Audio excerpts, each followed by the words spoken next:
Okay, well, since we're on the topic of customer service, then what do you think you would prepare in order to be a good customer service agent?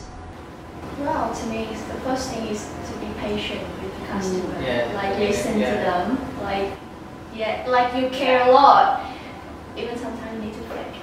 I think also understanding of cultural significance. That's a good one. Like for a country like Vietnam, we are so culturally diverse that the difference between the culture in the north and in the south is massive.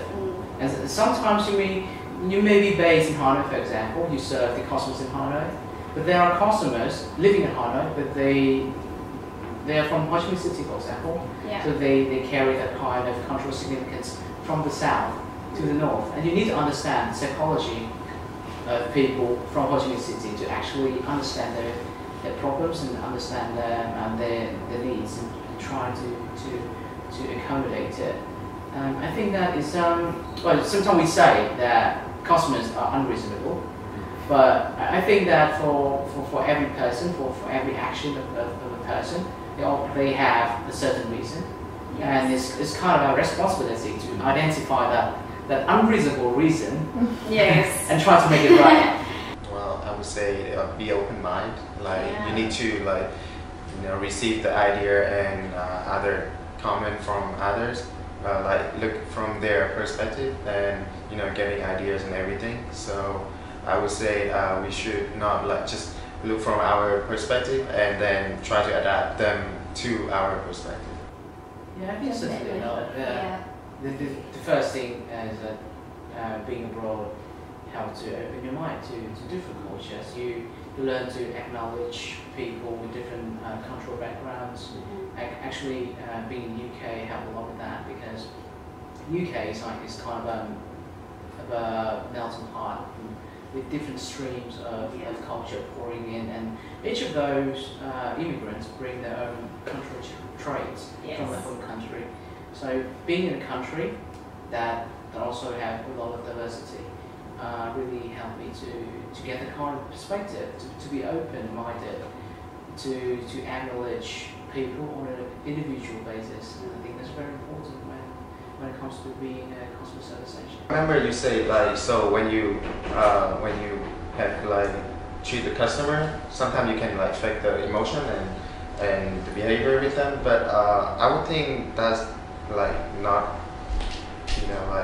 not a good way to deal with customer, because even though you can fake once or twice, but you cannot do it all the time. In my perspective, because I think even if you fake it or not, you still have to do the job. So either you do it in the right way than just being fake or.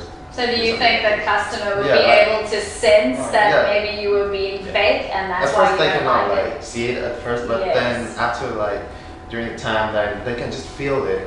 If you really truly have the care for them, something like that. But I think the problem here is not really about faking it. It's about getting yourself adaptable, because well, there are days when we start to work with a terrible feeling, right? You watch Adventures last night.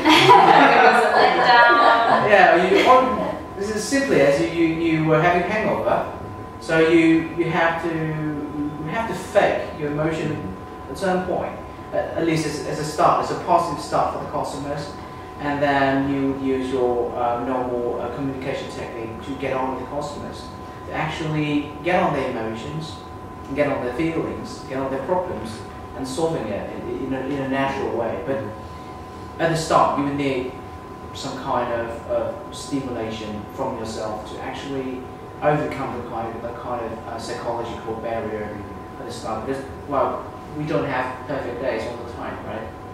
We don't even have perfect customers all the time. Sometimes the customers are unreasonable or just too impatient to actually listen to our words. So we need to need to put ourselves into their shoes, and that's a kind of faking, right? But we are not the customers, but we need to put ourselves into their position to actually understand what they were doing, what kind of feeling they may have. and we try to sway into be flexible and adaptable to